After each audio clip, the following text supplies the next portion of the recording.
Hey nerds, I am here with Michael Jelenic, the writer of the Justice League versus Bizarro League. Michael, thank you for spending some time with us. It's great to be here.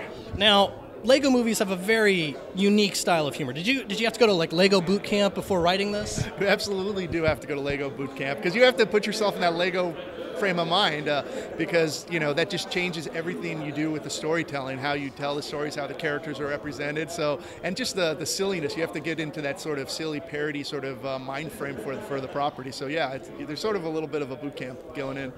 Yeah, I can imagine, because a lot of the humor is things falling apart or blowing up, but nothing that's hurt. Exactly. So how did that affect your writing?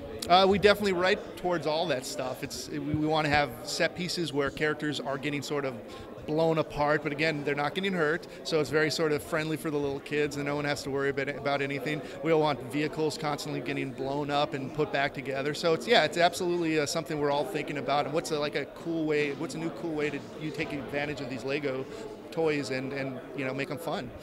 Now, a kid's movie, but the villain is Darkseid. The embodiment of evil and death in the DC universe. How do you make that accessible for kids? Yeah, he's pretty scary in any form. Even Lego form, he's pretty scary. I think one of the ways is we give him a henchman who's pretty much comedy relief.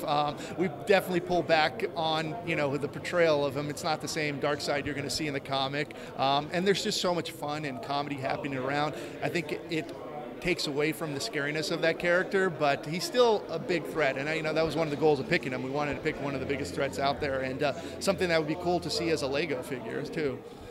Now, writing, you have the Bizarro League and the Justice League. What were some of the the things you wanted to do with the Bizarro League? Because everyone knows Bizarro Superman, but people aren't really familiar with all the other Bizarro World stuff. So what were you trying to bring to the film through the Bizarro characters? I think our main goal was to do comedy, bring some sort of element of comedy from them. And everybody knows Bizarros are sort of like backward versions of our heroes. So it's like, let's see what's the opposite, or what's the backward version of Wonder Woman or Batman, and that's just like perfect place to get comedy and to get the actors who normally play these characters in one way and then see them do the Bizarro performances. That's also another sort of fun layer we get from all of this. So yeah, we're just trying to use those characters to get as much comedy for the show as possible. Now the roster includes Batman, Superman, Wonder Woman, Cyborg. The one I'm most curious about though is you went with Guy Gardner of the Green Lanterns. What was that decision? And because there's the Green Lantern Corps, but there's so many Earth Lanterns. Why Gardner? Well, I think in the director Brandon Vietti and I talked about this a lot, and I think we went with Guy because we wanted a different sort of silhouette as far as character personality.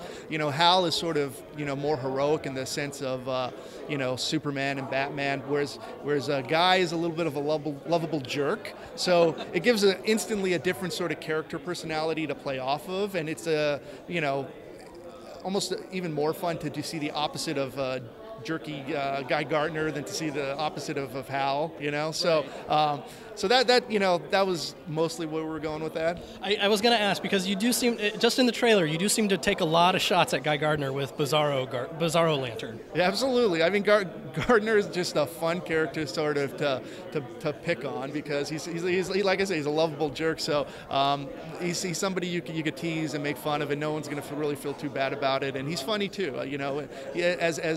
As sort of abrasive as he can be, we always like the character. Now, this is clearly a very nerdy property. You have the nerdy Justice League, nerdy Legos. When did you get introduced to kind of nerd culture, or do you consider yourself a nerd? I have been working at Warner Brothers now for I think 13 years. It's sort of when I got introduced to the nerd culture. My brother was a comic book fan in the 80s, and I sort of saw some of that stuff, but then when I started working on various Batman properties, like from the Batman or Brave and the Bold, I just sort of was exposed to this immense world, because the average person does not understand even close how big the DC universe or Marvel or any of these universes are, that there's a character named Haunted Tank, for instance, or whatever, just that there's there's so many sort of characters to play with. So it's taken 13 years, but I've sort of been introduced almost to every single possible character and there's still so much for me to know too, but so I'm a nerd by affiliation, I would say. Now you mentioned Haunted Tank. Do you guys sneak in any of these like kind of really obscure nerd references into this film?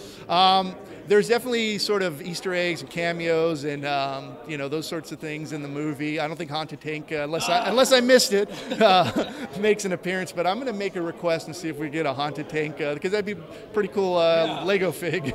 I can see that selling. Yeah, absolutely. Can't wait to see the film. We're seeing it later today. Thank you so much for spending some time with us. Yeah, thank you. Thank you.